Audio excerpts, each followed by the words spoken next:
A professora da 8ª série nos pediu que escolhêssemos livros da lista de livros pedidos na USP ou na Unicamp, né, os que cairiam em vestibular. Então nós ficamos olhando, né, esses livros, e assim que eu vi Macunaíma, de Mário de Andrade, na lista, eu falei, é esse que eu vou fazer. Então ela pediu que nós fizéssemos, por exemplo, uma lista de palavras que nós não conhecíamos. E eu me lembro que eu enchi a primeira folha de almaço, a segunda, a terceira, e fui. E ainda era para buscar todas aquelas palavras no dicionário. E várias eu não encontrava no dicionário. Ela falou, ai, mas você escolheu Macunaíma.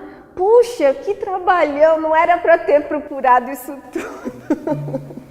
No fundo do mato virgem nasceu Macunaíma. Era preto retinto e filho do medo da noite. Macunaíma, o herói sem nenhum caráter. É um romance escrito por Mário de Andrade em 1926. O livro é o ponto alto do modernismo brasileiro e condensa de forma exemplar a principal preocupação da época, a construção de uma cultura, de uma identidade verdadeiramente brasileira. Macunaíma, o personagem que dá nome ao livro, é conhecido por ser muito preguiçoso e mentiroso. O romance retrata a busca de Macunaíma pela Muiraquitã, um artefato místico. Nos anos seguintes à publicação, o livro foi adaptado para diversos suportes e continua até hoje, 90 anos depois, sendo utilizado para discutir a questão da identidade nacional.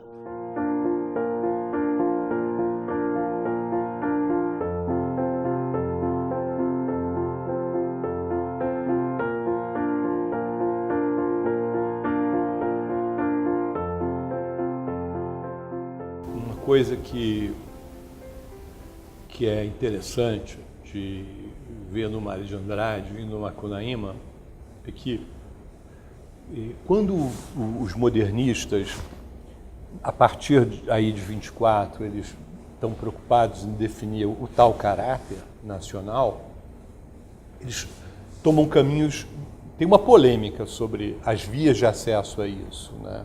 E o Mário de Andrade toma uma perspectiva que eu chamei de analítica, porque ele quer fazer o levantamento dos traços que compõem a nacionalidade, né?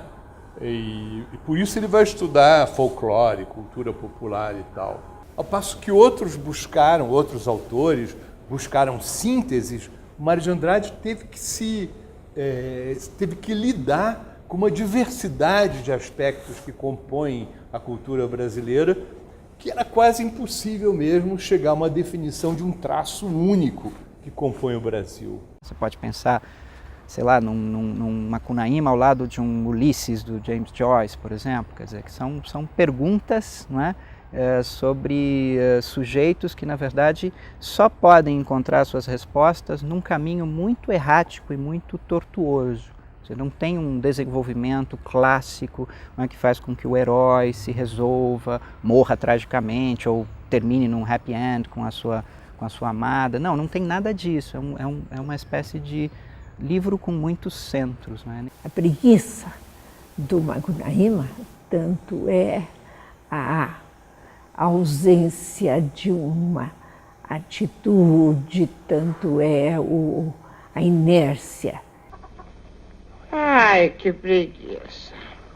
Mas essa preguiça tem a feição de ócio criador, quer dizer, o desligamento de uma ação alienada, quer dizer, o tempo para pensar, para cantar, para descobrir.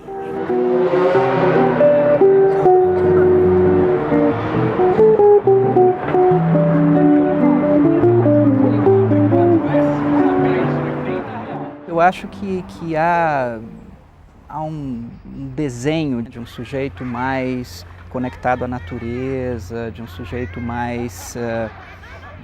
de um personagem, não é? De um herói nacional que de alguma maneira recusa justamente esse produtivismo, essa lógica produtivista de que eu falava. Eu acho que isso é o que o retrato, digamos assim, do Macunaíma oferece. Uma voz muito forte contra a reificação da vida, contra a coisificação do homem numa sociedade de consumo. Macunaíma é muito atual.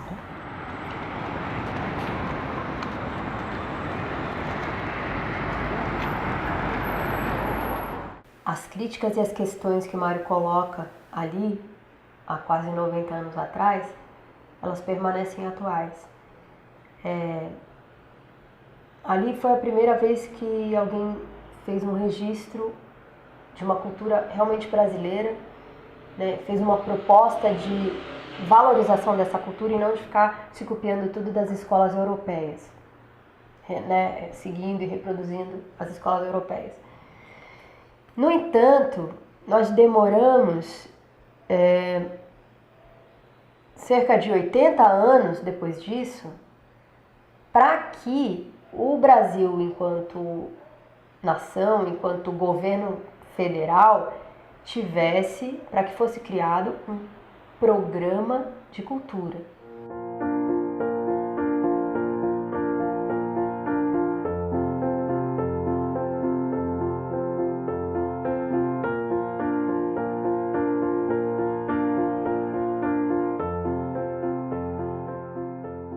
Acho que eu poderia definir o Macunaíma como o Mário de Andrade definiu o Macunaíma, como um herói sem nenhum caráter.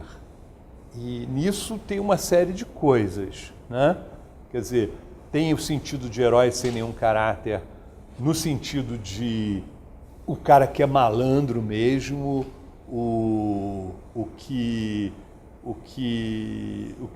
é o malandro, o esperto, um pouco a caricatura do malandro brasileiro. Tem isso no Macunaíma, certamente. Acho que o Macunaíma é a Odisseia brasileira, por essa estrutura rapsódica e porque tem essa viagem, assim como Odisseu, que faz a sua viagem pelo mundo, que na verdade é a viagem em busca de si mesmo e retorna para sua terra natal. Isso é o que o Macunaíma faz.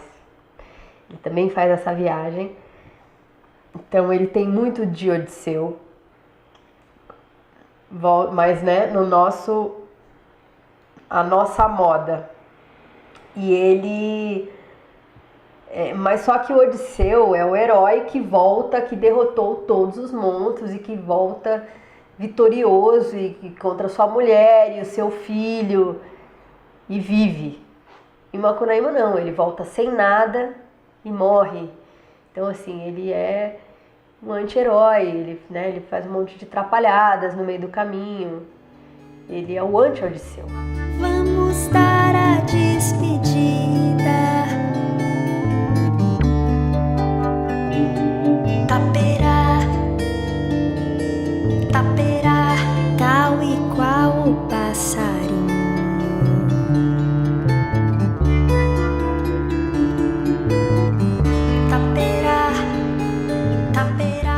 O final da história reflete bem o que aconteceu no Brasil, assim, né?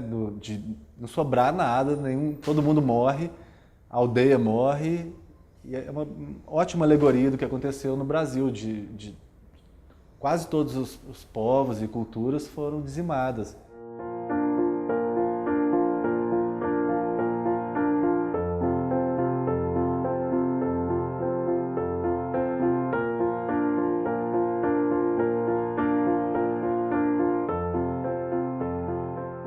O que eu acho interessante de qualquer obra literária é a capacidade que a obra tem de ter uma certa estrutura lacunar que permite o leitor de qualquer época preencher aquelas lacunas com suas inquietações e com suas preocupações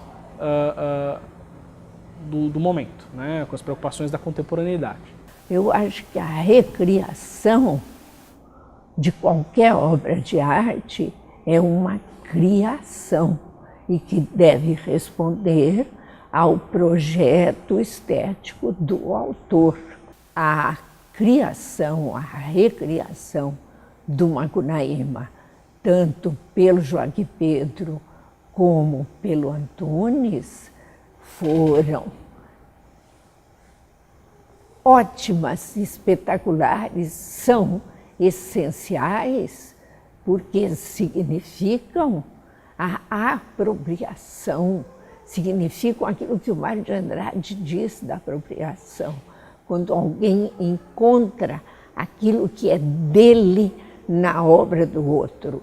A gente saiu do cinema chorando em 68, naquele final, quando no fundo, na água verde oliva, brota o sangue cantando aquela música. Quer dizer, brota o sangue, aquele sangue não é o sangue do Macunaíma, é o sangue daqueles que estavam se sacrificando pela democratização do Brasil. Pela voz das cascatas braveias, dos ventos e mares vibrando no azul. Íamos se fazendo cena e íamos escrevendo. A gente dava dava um capítulo para um grupo de pessoas, faça uma cena de... Dávamos outras páginas para o outro fazer, faça uma cena de... Então foi feito na improvisação. Então vamos fazer a cena agora da entrada de vocês, da entrada do carnaval. Vem cá, vai, todo mundo, vem, carnaval, vai!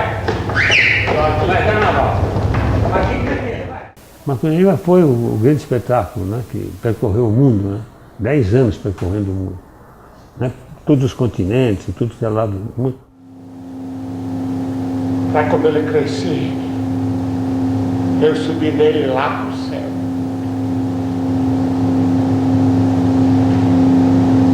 Eu não vim no mundo para ser pedra.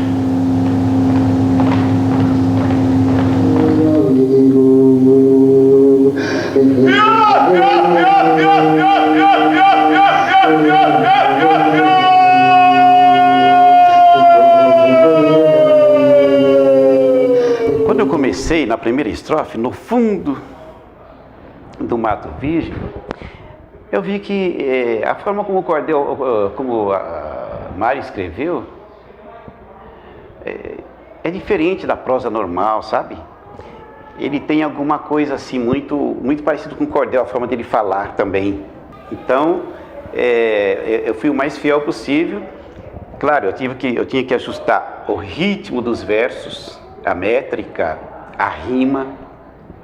E não encontrei grandes dificuldades na obra de Macunaíma. Eu encontrei mais em outras obras de prosa do que a de Macunaíma. É como se Mário também tivesse um espírito um pouco meio cordelístico. O Mário de Andrade, antes de tudo, ele era uma pessoa extremamente ligada à música, extremamente musical. Então eu dei melodia para essas músicas que já estavam lá quietinhas no livro, mas mais do que isso, eu pude observar que essa musicalidade, esse ritmo, essas rimas, essas aliterações, elas já estão presentes na própria prosa. Macunaíma ordeno que o eu do gigante fosse tomar um banho salgado e fedendo, e o corpo de Exu fumegou molhando o terreno. Eu acho que essa coisa da provocação mesmo. Trazer o Macunaíma não como referências tão pontuais em termos de palavra, de frase, de conteúdo literário, mas o Macunaíma em termos de sensação. Então a coreografia ela tem muito movimento, ela tem muita dinâmica, ela tem muita mudança. E eu acho que isso também tem a ver com o lance do tipo não querer ser bonito, não querer fazer movimentos bonitos. Então, tinham vários momentos que a gente trabalhava a coisa deles pegarem no rosto, assim, e deles deformarem o próprio rosto, que é a questão do não querer estar esteticamente interessante, mas a coisa do explorar o corpo de uma maneira um pouco mais grotesca. E essa coisa do feio mesmo, e da aproximação de algo que não é belo.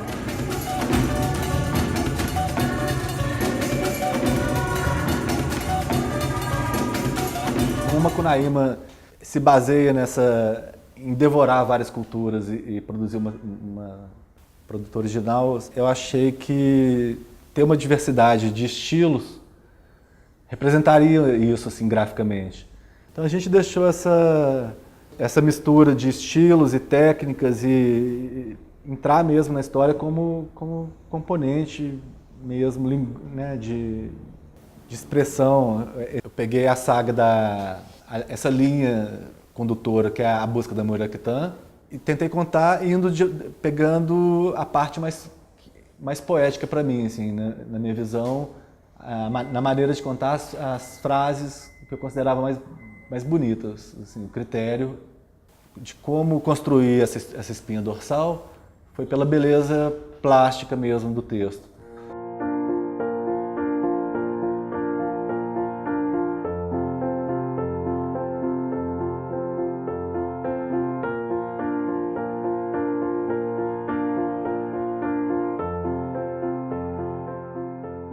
Cada momento político, histórico, ideológico do Brasil, né, repõe perguntas aos nossos grandes clássicos.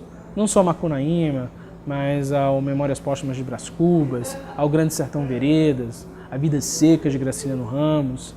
Enfim, esses clássicos eles vivem além dos seus contextos genéticos, né, daqueles contextos que os originaram, né, daqueles contextos que os originaram. Então, sem dúvida, a capacidade de perguntar, de questionar Macunaíma, ele só cresce, né? Só cresce com o tempo.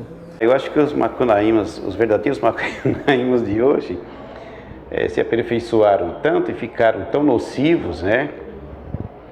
Que é preciso a gente tomar mais cuidado, porque uma parte, principalmente essa parte que toma conta da outra parte menor, quer dizer, da outra parte maior, são os verdadeiros Macunaímas, né, que ficam aprontando para a gente, mas a gente está sentindo a espada entrar, não é? Enquanto o Macunaíma fazia suas brincadeiras, às vezes inconsequentes, mas que não prejudicava tanto, os Macunaíma de hoje eles são mais sérios e são mais perigosos. A gente poderia dizer, eu acho que sem muito exagero, que tem algo macunaímico em cada um dos corruptores, não é? Desse grande palco, digamos assim, da discussão da Lava Jato, por exemplo, e que tem alguma coisa macunaímica na própria base da ideia de delação, não é? Independente dela ser premiada ou não. Que a gente esteja num tempo em que se premia as delações é um outro problema complicado. Mas é muito interessante pensar que o princípio, não é, da delação é justamente o momento em que alguém é capaz de chegar e dizer: eu menti até aqui, agora eu vou dizer a verdade. Não é? Quer dizer, tem uma relação com e Macunaíma mente o tempo inteiro, né, o personagem. Não é? Tem uma relação aqui com a verdade, digamos assim, e com a ética, sobretudo, que é muito solta. E isso tem consequências terríveis, né, que a gente está vendo aqui. Então, o que eu estou querendo dizer é que os delatores, os corruptores, os deputados que se corrompem, quer dizer, são todos Macunaímas. Como somos Macunaíma no momento em que trafegamos enfim, fora da faixa, quando estacionamos em fila dupla, quando subornamos o guarda, quando não pagamos imposto, né? E isso é uma coisa que atravessa as classes sociais. Eu estou dando exemplos que são um pouco exemplos de classe média, não é? uma classe média pensada amplamente, não é? Exemplos que se ligam ao trânsito, à possibilidade de possuir carro, mas é lógico que essa lógica, é claro que essa lógica, não é, da relação solta com a lei existe em todos os cantos, não é? E isso é muito trágico, e isso é muito atual.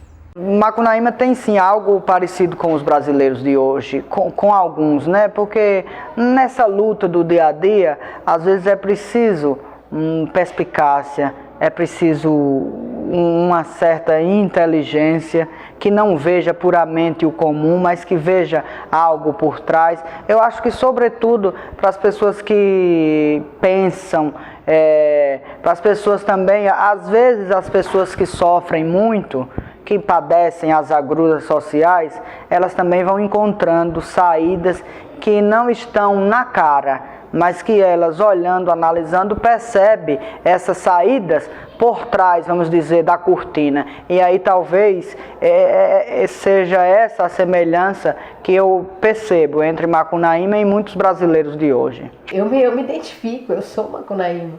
Entre outros artistas, entre outras pessoas que conseguem, eu acho que ele tá ligado a essa coisa de você sobreviver numa sociedade que é dura, né? Porque é isso que acontece, ele sai ele sai lá da Amazônia e vem para a cidade, né? Rio de Janeiro, São Paulo, e ele tem que sobreviver dentro disso. Então, assim, as pessoas que têm que sobreviver nessa realidade e que usam da criatividade para conseguir isso. Então, nesse sentido, isso eu acho que é o lado muito positivo da personagem, e que está nesses artistas independentes, nas culturas de rua, dos guetos, das tribos. A gente gosta do herói do Macunaíma, a gente se identifica um pouco com ele. Eu me identifico com ele também, em muitas coisas. Tem que tirar a máscara, né, e enfrentar a realidade, né? Isso é duro de tirar a máscara e enfrentar a realidade. Tem sempre um pouco de... A gente tira uma máscara, uma ilusão, tem uma outra. Você tira essa, tem uma outra ilusão. Você vai aprofundando as ilusões. Cada vez mais nos recônditos, escondidas dentro de você. Mas as máscaras existem. Eu acho que hoje em dia, muitas vezes a pessoa é muito macunaíma no Facebook, né? Porque acho que é um espaço que cabe tudo. Então a pessoa pode se mostrar de várias formas e às vezes a forma como as pessoas se mostram no Facebook tem muito de mentira, tem muito de tentativa de construção de uma imagem que não corresponde ao que a pessoa é. Se eu tivesse que fazer uma interpretação de Macunaíma, seria a daquele que é um herói, né, que representa um povo, né, uma coletividade de imenso potencial, mas de um potencial que não se realiza. E no romance Macunaíma, esse potencial não se realiza basicamente por questões inerentes ao Macunaíma. Não existe nada exterior ao Macunaíma que ocasione essa derrocada. São questões do próprio Macunaíma, o Macunaíma não saber escolher, fazer as escolhas certas, que fazem com que ele se fracasse, né? Que ele não realize completamente o seu potencial. Mas pensando nisso, né, em alguém que tem um imenso potencial, mas que fracassa, né, eu acho que nesse sentido em particular, eu acho que a gente pode ainda pensar o Brasil, o povo brasileiro, né, como um pouco de Macunaíma, né? Eu acho que nesse sentido simboliza bem, né? Um povo com tanta diversidade, com tanta capacidade de trabalho, de invenção, de rir de si mesmo, e que, no entanto, aparentemente ainda não chegou lá. Mas claro que as razões são outras, né? Eu não repetiria o procedimento do Mário em dizer que nós não chegamos lá por nossa própria causa, né? Porque nós fizemos alguma coisa de errado. Eu acho que essas interpretações são mais complexas. Mas eu diria isso, que o povo brasileiro tem algo de macunaímico, nesse potencial que não se realiza. As possibilidades aparecem a partir do momento em que você ainda está em busca né? E não no momento em que você imagina que encontrou, né? Então, eu acho que o que é bacana no caso do Mário de Andrade e desse final do Macunaíma, de não chegar a uma definição, é porque isso vai estimular a gente a colocar 1000 questões. No fundo do mato virgem nasceu Macunaíma, era preto retinto e filho do medo da noite. No fundo do mato virgem nasceu Macunaíma.